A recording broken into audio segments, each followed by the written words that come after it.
Hello guys, welcome back onto the channel. Another month, another update. Update 1.18 just came out and it brought a bunch of new stuff. One of them is the expected Toyota GR Supra Racing Concept 2018. They have announced it earlier this year that it was coming to the game, and it's finally in the game. Let's check out what else we have. Oh, we have a new layout for Dragon Trail. I'm not a big fan of new layouts. I prefer new tracks, but Dragon Trail is one of my favorite tracks in GT Sports, so I'm kind of excited to to test this track. They also added a bunch of new GT League events, which is kind of expected at this point. They also added Tsukuba Circuit to the circuit experience. Nice. A new escapes scene. Spots related to BMW. Alright, so there's one thing that I read that caught my attention that I wasn't expecting in this update. Let me see if I find the change log here before I talk in detail. But basically what I read that caught my attention is that they revamped the GT Sport mode, the Sport mode actually. And I don't know what that entails. I'm kind of curious. Let me see the change log here. So yeah, the cars, the track, the escapes, the brand central thing. Alright, so Sport mode. With the introduction of the star player system, the current driver rating S will now be changed to A+. Players who have incurred into penalties that have yet to be cleared during the race will now see a penalty labeled displayed below their PSN online ID. Well, I don't know how that's going to work exactly, because usually you have to kind of run out the penalty during the race. I don't know if, for example, if you incur a penalty during a race and you don't run that out before you cross the finish line, if on your next race you're gonna start out with a penalty already. I don't know. I guess I need to test that out for myself to see how exactly that works. But I think I'm on the right track when I say that maybe penalties carry over to other races if you don't run them out before the finish line. Race. Blue flags have now been implemented. Blue flags are displayed to those cars that are being approached by cars that are one lap ahead and to cars with a slower pace. Alright, so I don't know if they got rid of the ghosting on the... I think on the last update they added a ghosting on... Pretty much back markers would all be ghosted out, so they wouldn't be a problem for people who are lapping them. Because one of the main things in racing games, not only GT Sport, but any racing game, is that back markers usually try to screw up people who are in the first place. So that kind of helped avoiding that behavior entirely by ghosting out. I don't know if they kind of reverted back to how it used to be, and I guess I need to test that out. But it's nice to have a blue flag on cars that have a slower pace, because this can be used as some sort of information guide to know how you're gonna handle the overtaking of this car ahead of you.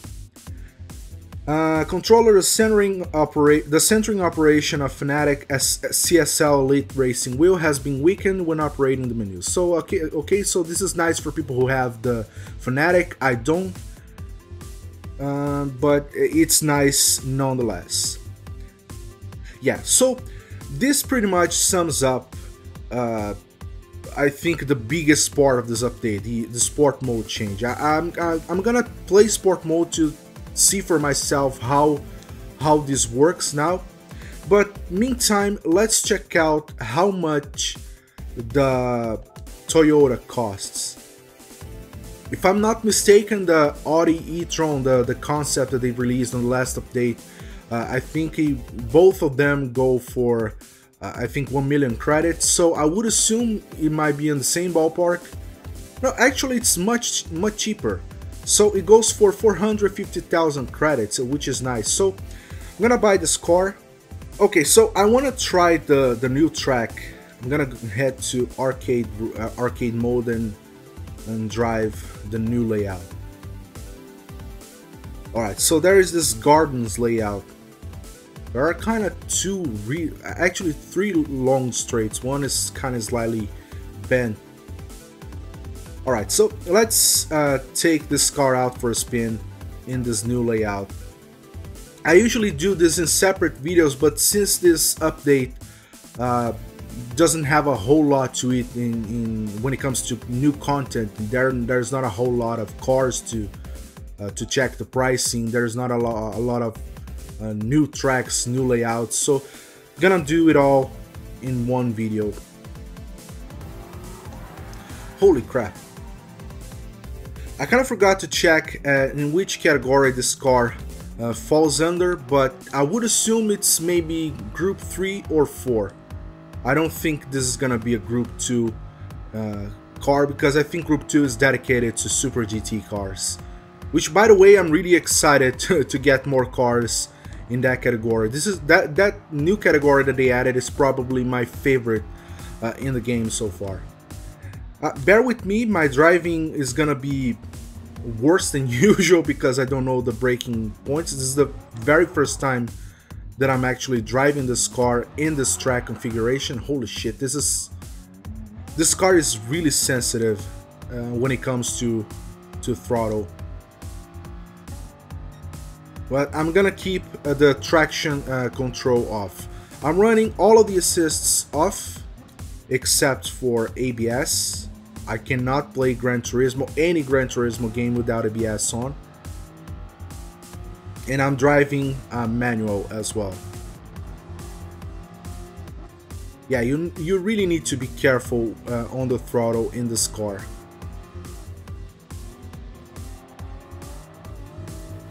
You see that? The car kind of wanted to turn. Oh crap. I think that this is gonna be one of those cars where you have to have some level of traction control on, at least when you're driving with the controller. I'm driving with the DualShock 4, not with a wheel. Yeah, I could have braked a little bit later in there, but that's fine, we're learning the track.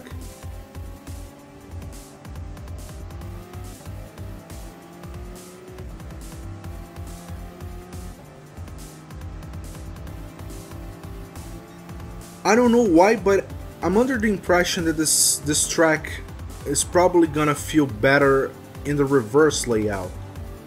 Might be wrong though.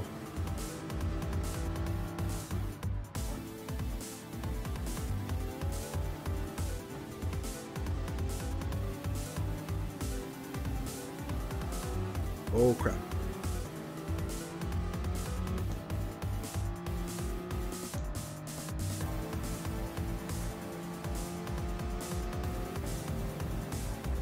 I'm gonna change the camera just so you guys can see the car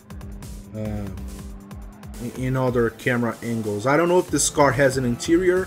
It does. Awesome.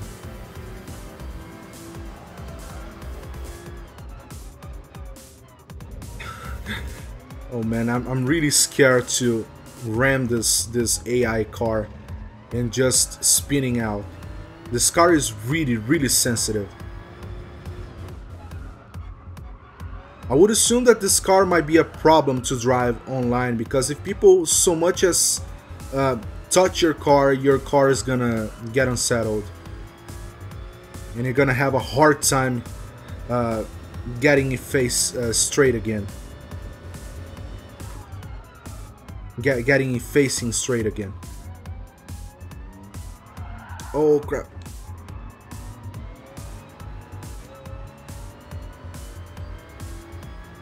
Let me see if I can get ahead of the spec.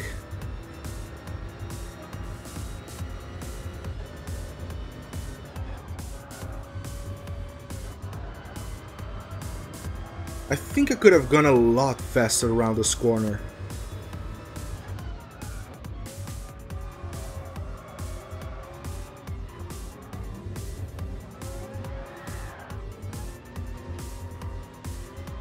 Sometimes you get too eager to kind of get on the throttle early to go for an overtake, but this doesn't work that way in this car.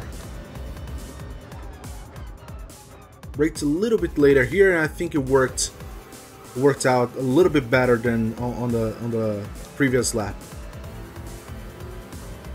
We're not gonna get first place. Oh crap. Oh, this guy threw me off. But yeah, we're not gonna get first place. The other cars are way ahead because I made too many mistakes in this race, but that's good.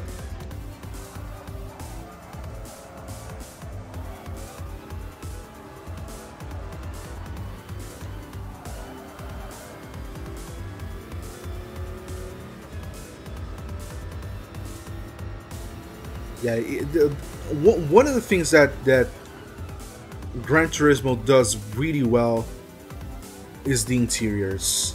It's really immersive. It feels really realistic. I don't know if it's the lighting. The only thing that I really wanted back is the head bobbing that was present in the beta that somehow they got rid of when they released the game. And that was such a nice thing to have because it kind of added some sort of, I don't know, movement to the cockpit view that felt natural. It didn't feel distracting at all. It felt smoother than it is right now. Right now it feels a little bit stiff because the camera is kind of static. But, well, I'm gonna have my fingers crossed for Polyphony Digital to bring it back to the game at some point. I really hope that they do that. But anyways, that's been our very first look at the main layout and at the main configuration, the new layout in Dragon Trail called Gardens. So we're gonna go ahead and we're gonna, no, we can, oh, select course, all right. And we're gonna drive in the reverse layout just so we can see how that feels. I'm under the impression that the reverse layout is gonna feel better. Let's see if that's the case. Alright, so we're driving around the reverse Gardens layout, and this car is in the Group 3 class, so it's, I think it kind of fits well in this category. There are many cars that Polyphony Digital release that feel misplaced, especially some of the non-race cars. Some of them are placed under the Group Packs category, and I really don't think that they fit there. They don't belong there. I don't know. I think they should have added a new category for these non-race cars. Like some of the older cars, they should be in an entirely different category, separate from all of the other cars, because they feel weird in that class.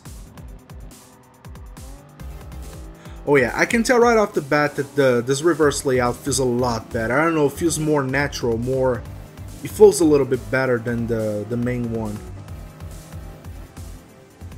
Maybe, yeah, I think I know why I feel that way. Maybe this is because this track is oriented towards the same direction.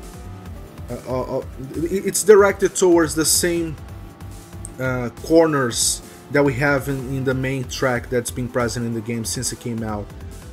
Most corners on that track I think it's to the right, and that's why I think I feel more at home in this reverse layout. But it's kind of nice to have a main layout that's kind of turned around when you compare it to the main one, because it feels different.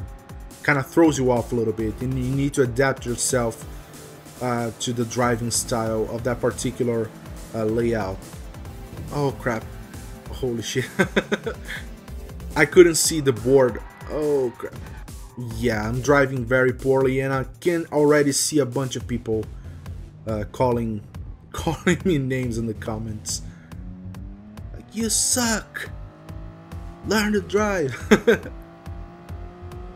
It's all good though. As usual with these update videos, the point is not to show good racing and not show good driving anyways.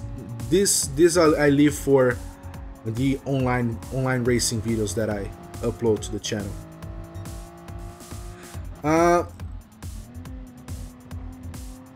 I'm having more difficulty figuring out the braking points in this reverse layout than I did on the main one, actually.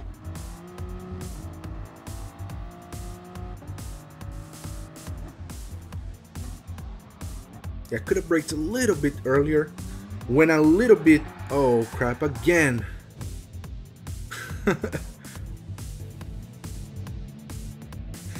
You know what? I'm gonna turn the traction control to 1 to see if that helps a little bit. I'm gonna lose a little bit more speed by doing that, but maybe this is gonna help around. Oh crap, again I made a mistake here.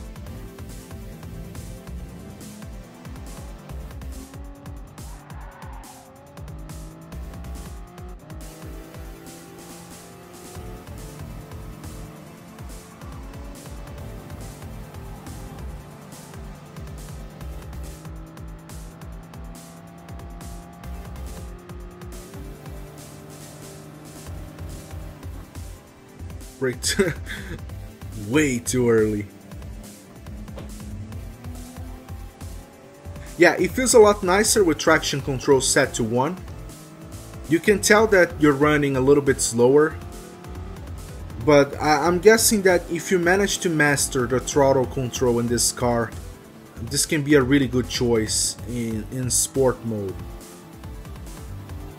Well, considering you know your way around the track and you know how to avoid traffic, because any sort of contact with this car is gonna unsettle instantly.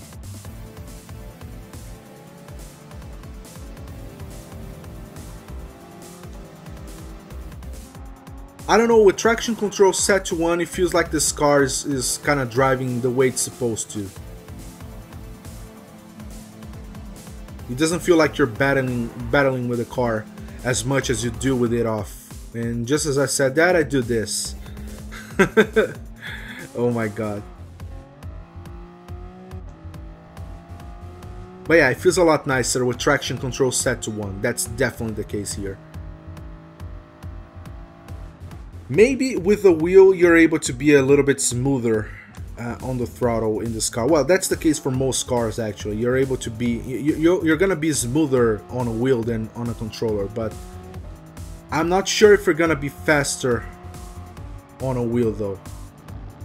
I've been seeing people, growing numbers of people that are really fast with the controller, and it's kind of amazing because people assume that you're gonna be way faster with the wheel, but it only goes to show that if you put in the practice, if you put in the time, you can be just as fast as people using the wheel.